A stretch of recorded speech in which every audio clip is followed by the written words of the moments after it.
Commander Thex'arin held the human rifle between two of his four manipulator appendages, turning it over with barely concealed disgust. The metal was crude, heavy, primitive beyond belief. His optical sensors analyzed its mechanism, controlled chemical explosions propelling metal projectiles. It was a museum piece, a relic of a species that hadn't evolved past hurling rocks at each other. This, he announced to his assembled staff officers aboard the flagship Radiant Ascension, is what the humans call a weapon. Chemical propulsion, kinetic projectiles. They literally throw metal at their enemies. Ripples of what passed for laughter moved through the assembled Zenithari command staff. Fleet Admiral Krevthor, his scales shimmering with amusement, gestured at the holographic display showing the human military arsenal: missiles, bullets, explosives, all of it centuries behind. Even the Zenithari's oldest deprecated weapon systems, they don't even have plasma containment, Science Officer Velmara noted, her voice tinged with something between pity and contempt. No directed energy weapons, no temporal disruptors. They're still using combustion engines in some of their atmospheric craft. Barbaric, Thex'arin agreed. The Galactic Council was right to question their application for membership. How can we share space with beings who wage war like animals? The irony of that statement wouldn't become apparent until much later. Earth, they'd learned from preliminary surveys, was classified as a Category 9. DeathWorld, the humans had evolved in a crucible of predators, diseases, natural disasters, and environmental extremes that would kill most sentient species within hours. But the Zenithari, like most established galactic civilizations, had dismissed this as irrelevant. DeathWorld natives were usually technologically backward. It was the way of the universe. Admiral Thex'arin continued, I recommend we proceed with the annexation. The humans have 3 colonies in what we've designated as Strategic Zone 7. They've refused to relocate given their primitive nature. A demonstration of force should suffice. We won't need to commit more than a battle group. Admiral Krevthor considered this. The Zenithari Empire had expanded peacefully for 3 centuries, but when necessary, they could project power with devastating efficiency. Their plasma lance batteries could reduce a planet's surface to glass. Their shield technology was impenetrable to anything short of stellar-level energy outputs. In every previous encounter with lesser species, a simple show of force had been sufficient. Make it so. The Admiral commanded Task Battle Group 3 to the human colonies. Demand their withdrawal. If they refuse, disable their infrastructure. Avoid casualties if possible. We're not monsters. Thex'arin's mandibles clicked with satisfaction. This would be over in days. 3 weeks later, Thex'arin's flagship hung in orbit over the human colony world of New Prussia, and nothing had gone according to plan. It had started simply enough. Battle Group 3, consisting of 4 battlecruisers and a dozen support craft, had arrived in system with full fanfare. The ultimatum had been transmitted in 17 different languages, including the primary human dialects. The humans had 12 hours to evacuate. The response had been unexpected. A single message, audio only, from someone identified as Colonel Dietrich Hoffman of the Terran Colonial Defense Force. No, just that. No explanation, no negotiation, no fear. Thex'arin had given the order to disable the colony's power generation facilities with precise plasma strikes. The shots were perfect, calculated to avoid casualties while demonstrating overwhelming technological superiority. The humans had shot back. That's when everything went wrong. The defensive installations the Zenithari sensors had identified as communications arrays were actually railgun batteries, massive, primitive, and absolutely devastating. Ferro-tungsten projectiles, each weighing several tons, accelerated to a significant fraction of light speed. No energy signature until they fired, no plasma to contain, no particles to deflect with conventional shielding. The battlecruiser Supreme Will had taken 3 direct hits in the first volley. The projectiles had punched through its shields, designed to dissipate energy weapons, like they weren't. Their molten metal sprayed through pressurized compartments. 400 Zenithari died in seconds. All ships. Evasive maneuvers. Thex'arin had screamed into the communications net. His calm professionalism shattered.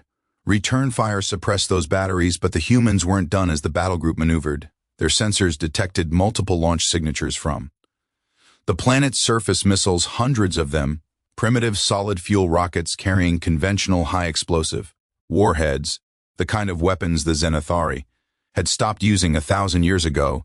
They were also carrying something else, the first wave of missiles, detonated in a spherical pattern around the fleet.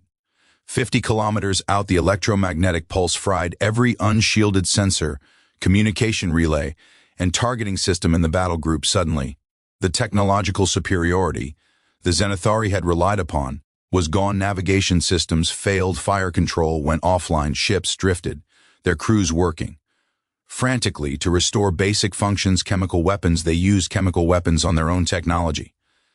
The second wave came in during the blackout. These missiles didn't carry EMP warheads, they carried nuclear fusion devices, primitive, barbaric, absolutely terrifying. The supreme will, already crippled, took a direct hit. The explosion registered on sensors across the system. When the light faded, there was nothing left but expanding plasma and debris. Thex'arin watched his tactical display slowly restore itself, each icon appearing with agonizing slowness. 2 ships, destroyed, 3 more severely damaged, and the humans hadn't even deployed their fleet yet, sir. His communications officer said, voice shaking, "We're receiving a transmission from the planet. It's a human on screen." Colonel Hoffman appeared, human face covered in something they called camouflage. Paint, eyes cold and steady behind him. Thex'arin could see human soldiers moving with practiced efficiency, loading what looked like more missiles onto launchers. "I told you no," Hoffman said calmly. "Did you think we were bluffing? Let me explain something about humans. Commander, we've been killing each other with these primitive weapons for thousands of years. We've gotten really, really good at it now. Leave our planet or we'll show you what else we've learned." The transmission ended. Admiral Krefthor's face appeared on Thex'arin's personal display report. "Admiral, we underestimated them. These weapons, they're not primitive, they're just different. Our shields, our technology, it's all optimized for fighting others like us. The humans, they evolved in a different direction entirely. I'm sending Battle Group 1 to reinforce you." The Admiral said, "This ends now," but Battle Group 1 never made it to New Prussia. The humans, it turned out, had been busy in the 3 weeks since first contact. While the Zenithari had been focusing on the colonies, human military forces had been deploying assets across the region, not flashy energy weapons platforms or massive dreadnoughts. No, the humans had deployed mines, thousands of them, simple mechanical devices that floated in the void, powered down, nearly invisible to sensors designed to detect energy signatures. Battle Group 1 hit the minefield at full military speed. The explosions tore through formation integrity, forced the ships to scatter, and delivered them perfectly into the firing solution of 6 human destroyers that had been waiting in the shadow of a gas giant's moon. The human ships were bizarre amalgamations of technology. Their hulls were thick, armored with layered alloys designed to take punishment rather than avoid it. Their weapons were a mixture of railguns, missile pods, and what intelligence identified as chemical laser systems, effectively weaponized combustion. They fought like brawlers, closing to ranges that made Zenithari commanders uncomfortable, taking hits that should have crippled them, and dealing out punishment with methodical precision. The destroyer Thermopylae rammed the Zenithari battlecruiser Eternal Truth, its armored prow smashing through shields and into the hull while its point defense guns raked the enemy ships. Bridge, both ships died, but the human captain's last transmission was eerily calm. "Target destroyed, recommend recovery teams." Thermopylae going dark. That was another thing about humans. They didn't fear death the way civilized species did. Captain Sarah Chen of the human carrier Indomitable studied the tactical display with satisfaction. The Zenithari were good fighters, well-trained, well-equipped, and disciplined, but they fought by rules that humans had abandoned centuries ago. If they'd ever followed them at all. "Launch the Valkyries."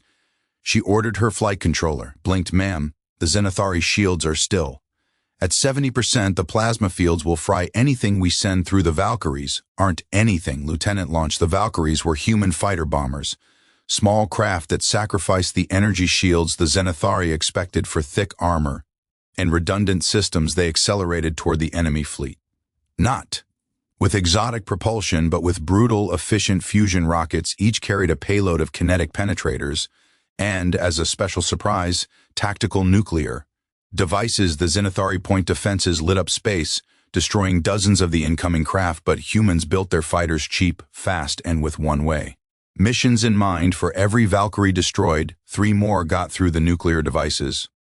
detonated in carefully calculated patterns, not meant to destroy but to overload shield generators and blind sensors. Then the penetrators came through, tungsten carbide rods launched from magnetic accelerators, traveling at velocities that turned them into lances of superheated plasma. On impact, the Zenithari flagship Radiant Ascension shuddered as its shields failed, and its hull was breached in a dozen places. Thex'arin found himself thrown against his restraints, alarms shrieking, the air growing thin as atmosphere vented into space.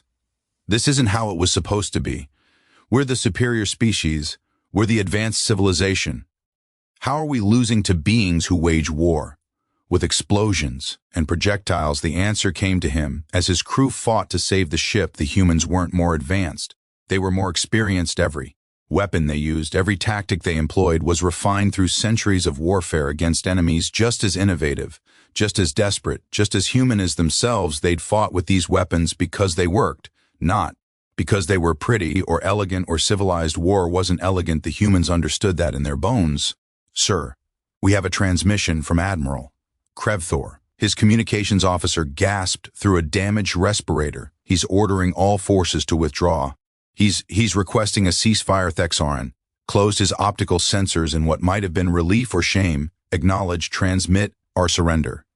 3 days later, Thex'arin stood in a human conference room aboard the carrier Indomitable, his body still aching from injuries sustained when his flagship had been evacuated. Across from him sat General Marcus Reeves, the human officer who commanded colonial defense forces in the region. The general was old, by human standards, his hair gray, his face lined with what they called wrinkles, but his eyes were sharp, calculating, and utterly without mercy. "Your admiral wants to talk," Reeves said without preamble, "about peace, about borders, about the galactic council, recognizing that maybe, just maybe, humanity deserves a seat at the big kids' table." Thex'arin's mandibles clicked nervously. "General, I must ask, your weapons, your tactics, they seem so brutal, so barbaric. How can you wage war this way?" Reeves leaned back in his chair, a slight smile on his face. "Commander, let me tell you something about humans. We come from a world that's tried to kill us since, before we climbed down from the trees. Predators, diseases, ice ages, asteroid impacts, other humans. We learned a long time ago that survival doesn't care about elegance, it cares about effectiveness. You call our weapons barbaric, we call them proven, but surely as you advance technologically, we'll keep the old stuff too," Reeves interrupted, "because someday, somewhere, we're going to run into someone whose shields don't stop bullets, whose sensors can't detect chemical explosives, whose tactical doctrine hasn't adapted to an enemy that refuses to play by the rules." He paused. "Someone like you." Thex'arin felt something cold settle in his thorax. "The council will hear of this. They'll fear you." "Good," Reeves said flatly. "Fear keeps people honest, and respect keeps them talking instead of shooting." "You wanted to know if we were civilized enough to join the galactic community. Well, Commander, you just found out we're civilized enough to stop shooting when you surrender, but never, ever forget. We're still the species that climbed to the top of the food chain on a DeathWorld using nothing but sharp rocks and bad attitudes that doesn't go away just because we put on uniforms and salute flags." The general stood, extending his hand in the human gesture of respect. Thex'arin took it, feeling the strength in those fingers, the calluses from years of training, the steady grip of a being who had never once doubted his species' ability to survive. "Go home, Commander," Reeves said. "Tell them what happened here. Tell them humanity is ready to join the council. Tell them we'll follow the rules, respect the treaties, and work toward peaceful coexistence." His grip tightened slightly. "But tell them one more thing. Tell them that if anyone ever makes the mistake of thinking our weapons are too primitive to matter, we'll be happy to provide another demonstration." 6 months later, the Galactic Council voted to grant humanity full membership. The vote was unanimous, not because every species loved humans or admired their culture or wanted them as neighbors, but because every single delegate had read the report from New Prussia. Every single one had seen the casualty figures. Every single one had understood the message. Humans didn't need energy shields and plasma weapons to be dangerous. They just needed to be human.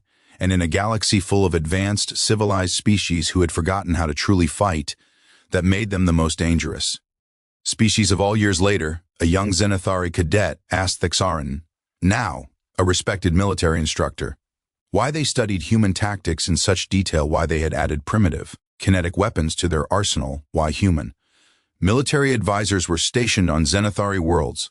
The old commander looked at his student and clicked his mandibles thoughtfully, because we learned. An important lesson, one that cost many lives in the end. There are no barbaric weapons, there are only weapons that work, and weapons that don't, and the humans they've spent 10,000 years figuring out what works we'd be. Fools not to learn from them. He paused, looking out at the stars that, now, seemed a little less safe, a little more wild. Besides, he added quietly, if humanity is on our side, we'll never have to face them as enemies again, and, trust me, young one, you never, ever want to be on the wrong side of a species whose idea of primitive can destroy battle groups. The cadet nodded.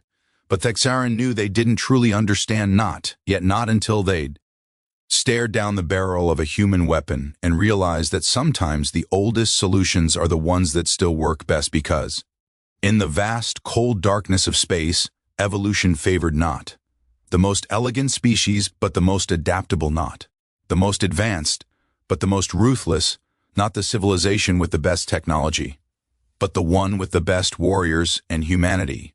Humanity had been forged in a crucible that made every other species' homeworld look like paradise. They carried that forge in their hearts and their minds. In every weapon they built and every battle they fought, the galaxy had called their weapons barbaric. Humanity had simply smiled and proved them right, because sometimes barbaric is exactly what you need to survive, and if there was one thing humans knew how to do, it was survive no matter what it took, no matter who stood in their way, no matter how civilized the galaxy thought it was. Humans had news for the galaxy. Civilization was just barbarism with better table manners, and when the table got flipped, when the shooting started and the dying began, it wasn't the philosophers who survived, it was the warriors. Always the warriors, and Earth had been breeding warriors since before the first fires burned in the first caves.